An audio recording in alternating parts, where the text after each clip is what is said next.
ठंड इतनी थी कि घर से बाहर निकलना मुश्किल हो जा रहा था और बच्चे स्कूल जाने से डर रहे थे। लेकिन उनके डर की वजह सिर्फ ठंड नहीं थी, वो बच्चे क्लास टीचर सीमा मैडम के खौफ में थे। एक दिन पहले स्कूल में कुछ ये हुआ था। सभी ने होमवर्क किया कि नहीं? हाँ मैडम, किया है। ठीक है, मैं एक एक करके चेक करूंगी और गलती होने पर मैं सजा दूंगी। ये सीमा मैडम की दूसरी क्लास थी। सीमा मैडम ने एक दिन पहले ही स्कूल में नया नया ज्वाइन किया था। सभी बच्चों ने सोचा था कि सीमा मैडम बाकी टीचरों की तरह अच्छी ही होगी। लेकिन सीमा मैडम ने जब होमवर्क चेक करना शुरू किया तब सभी को उनकी असलियत के बारे में पता चला। राजू, मोती, चुटकी और मीना, तुम लोगों को सजा मिलेगी। लेकिन क्यों मैडम?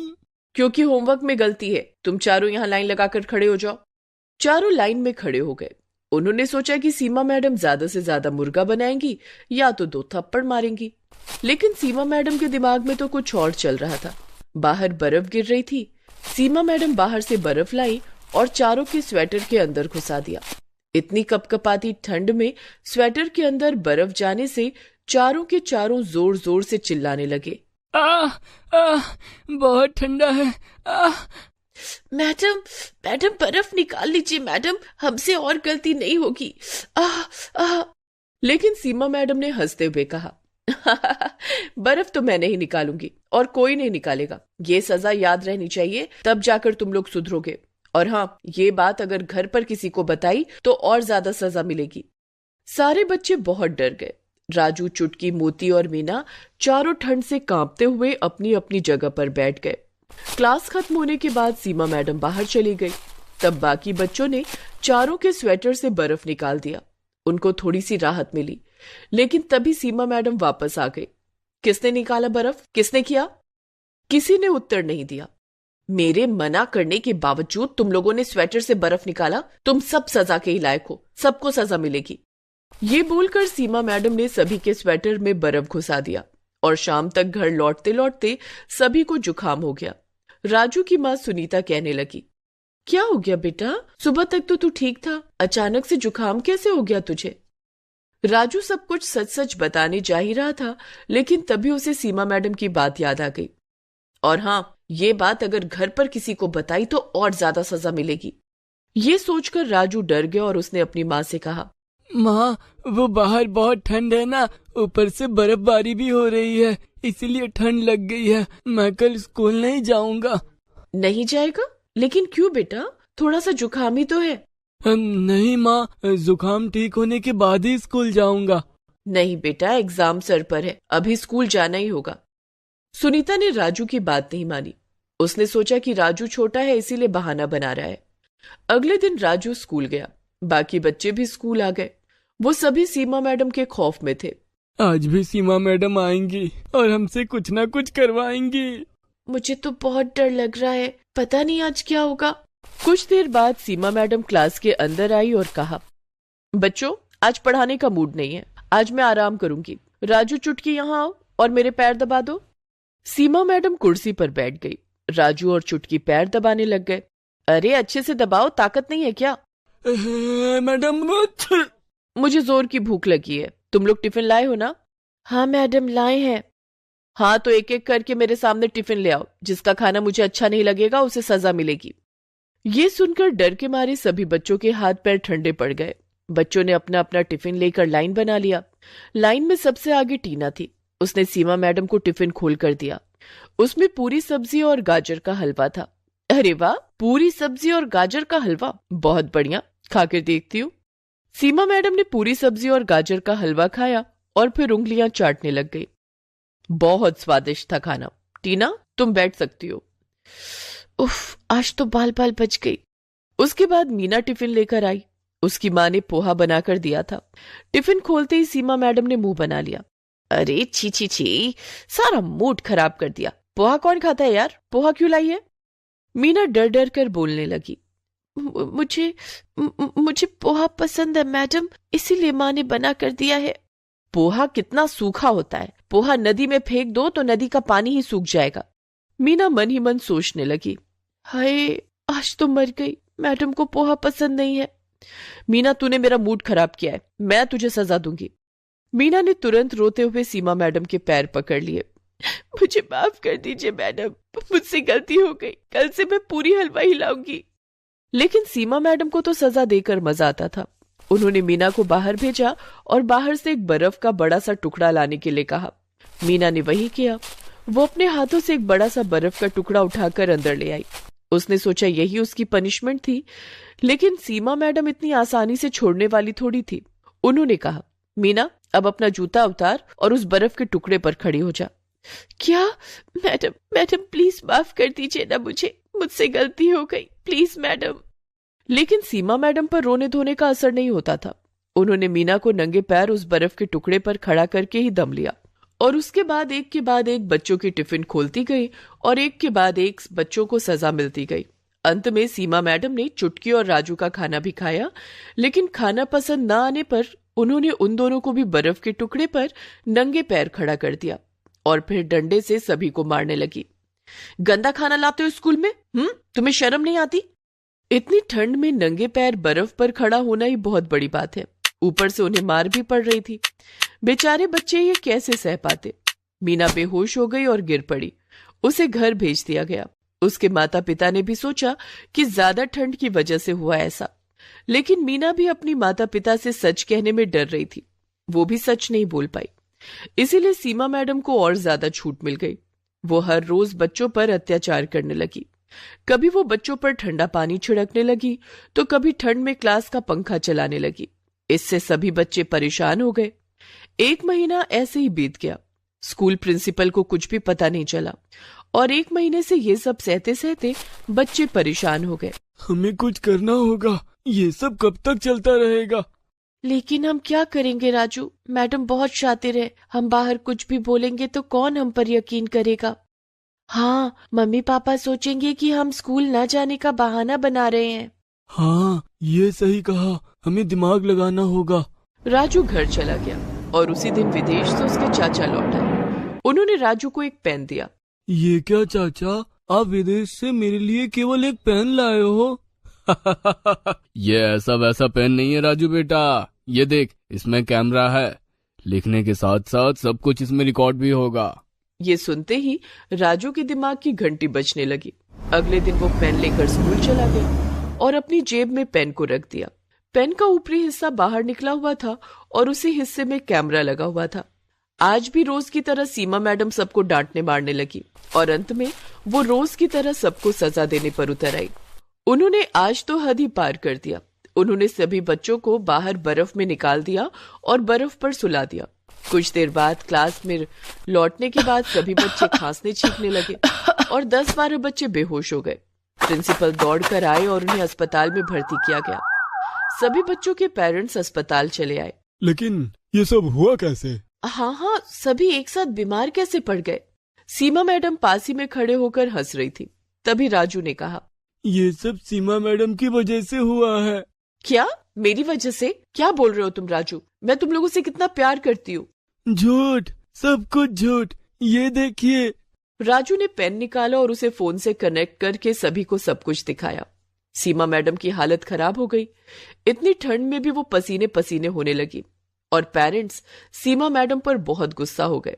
उन्हें उल्टा सीधा कहने के बाद पुलिस को बुलाया गया और उन्हें जेल में भेज दिया गया। डॉक्टर ने सीमा का चेकअप करने के बाद कहा कि उन्हें एक मेंटल डिसऑर्डर है। बच्चों पर टॉर्चर करके उन्हें सुकून मिलता है।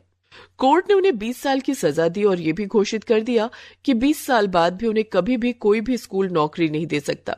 ऐसे ही राजू की होशियारी से बहुत सारे बच्चों की जान बच गई और सीमा जेल में सड़ने लगी।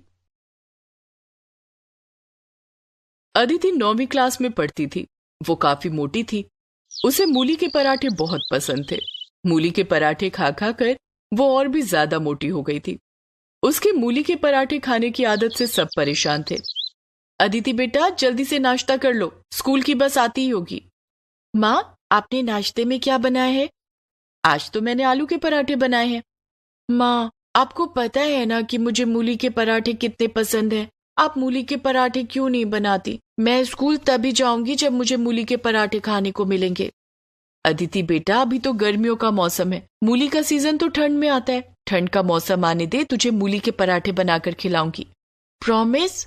प्रॉमिस बेटा। अदिति उस दिन आलू के पराठे खाकर और वही लंच में लेकर स्कूल चली जाती है, लेकिन उस दिन से वो ठंड के आने का इंतजार करने लगती है। अक्टूबर का महीना था। अदिति जल्दी से अक्टूबर के खत्म होने का इंतजार करने लगती है। नवंबर से ठंड शुरू हो जाएगी, तब बाजार में मूली आ जाएगी और मम्मी मुझे मूली के पराठे बनाकर खिलाएगी। अदिति दिन गिन रही थी। कुछ दिनों के बाद अक्टूबर का महीना खत्म हो गया और नवंबर का महीना शुरू हो गया था।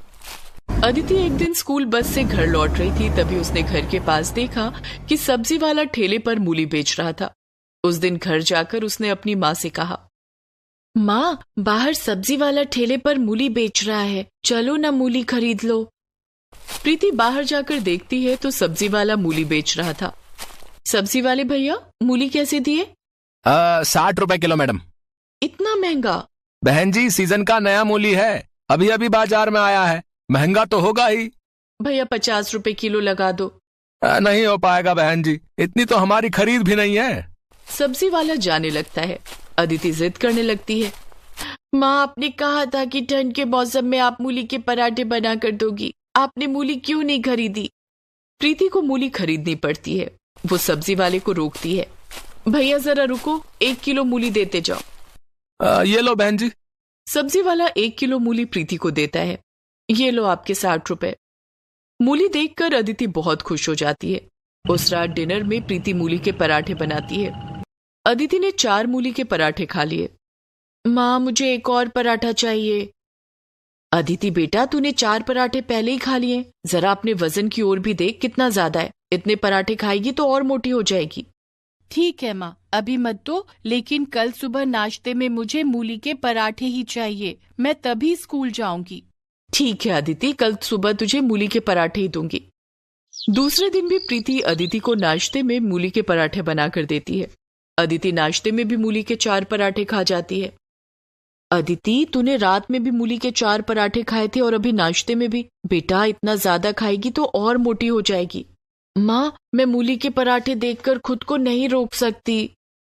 मूली के पराठे खाकर अदिति स्कूल चली जाती है, लेकिन वहां स्कूल में क्लास टीचर उसे ब्लैक बोर्ड के पास बुलाकर कहती है कि वो बच्चों को गणित का सवाल हल करके दिखाए।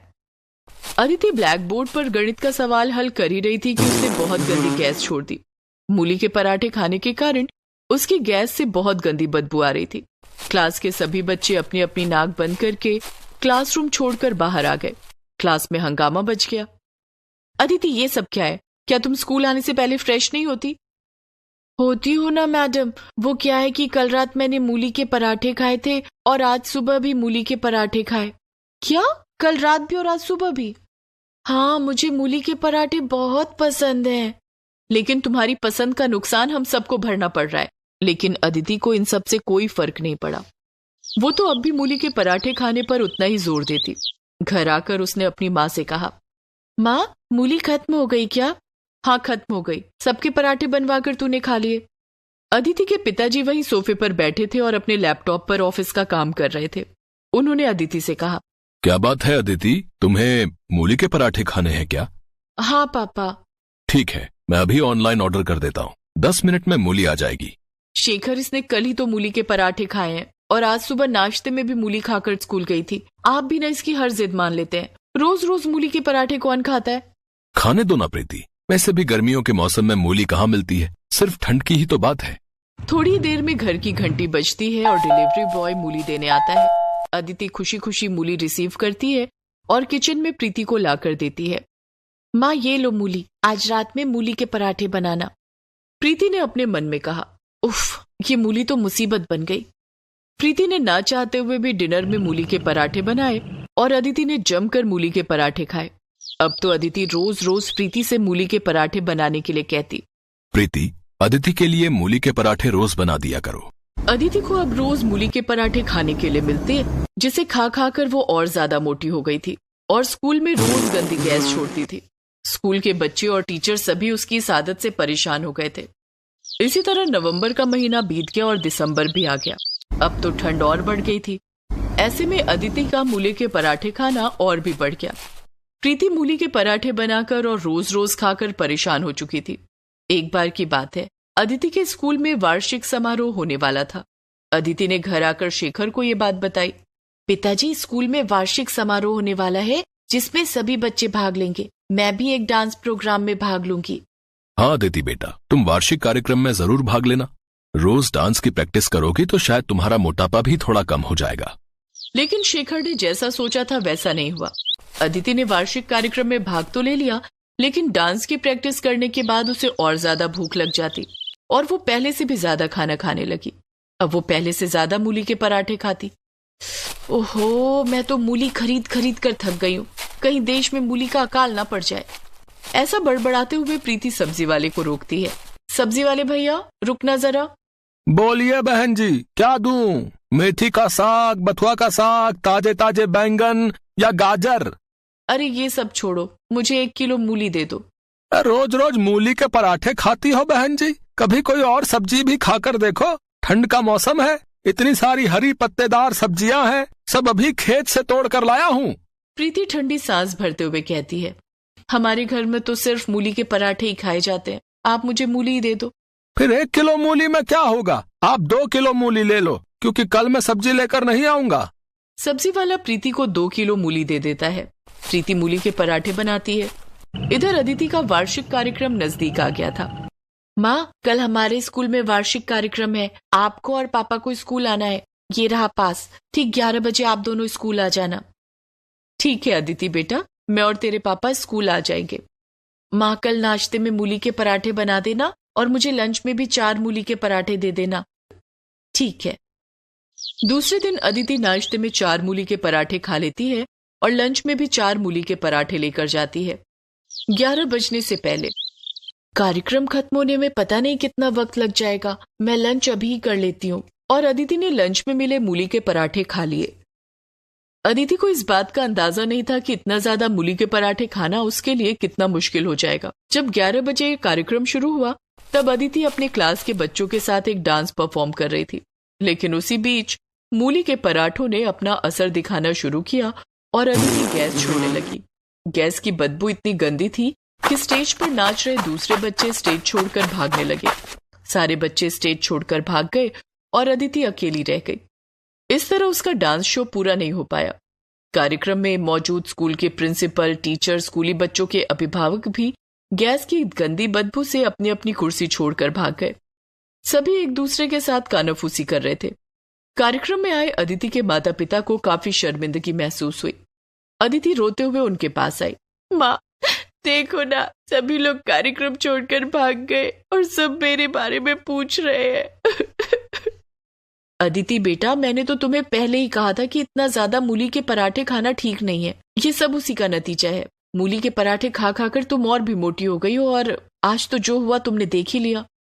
सॉरी मम्मी, मैं आज के बाद मूली के पराठे नहीं खाऊंगी। चलो, देर आए लेकिन दुरुस्त आए।